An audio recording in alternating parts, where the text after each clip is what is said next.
চাঁদপুরে জেলেদের জালে ধরা পড়ে আকার ও ওজনে সাধারণ মাছের চেয়ে বড় একটি শাপলা পাতা মাছ। নৌকায় থাকা ৪ জন জেলে প্রথমে নিজেরাই মাছটি তুলতে চেষ্টা করেন। ওজন বেশি হওয়ায় এক পর্যায়ে তা সম্ভব না হলে নৌকাটি নদীর পাড়ে ভেড়ানো হয়। পরে আশপাশের আরও জেলেদের সহায়তায় প্রায় ১৫ জনের চেষ্টায় মাছটি নৌকায় তোলা হয়। জেলেদের ধারণা মাছটির ওজন প্রায় ৮ থেকে ১০ মণের কাছাকাছি হতে পারে।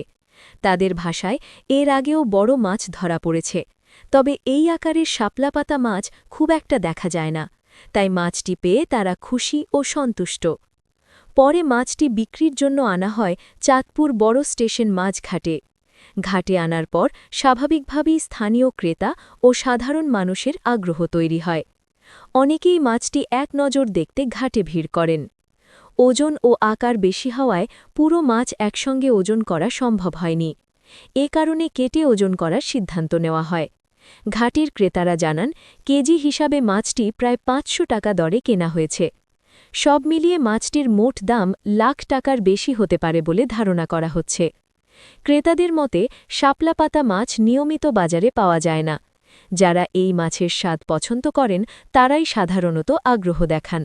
বিরল হওয়ায় ঝুঁকি নিয়েই মাছটি কেনা হয়েছে বলে জানান তারা। জেলেরা বলছেন, মেঘনা নদীতে বিভিন্ন সময় বড় মাছ ধরা পড়লেও এমন শাপলাপাতা মাছ খুবই কম দেখা যায়। তাদের মতে এটি প্রকৃতির স্বাভাবিক একটি ঘটনা এবং নদীর জীববৈচিত্র্যেরই একটি উদাহরণ।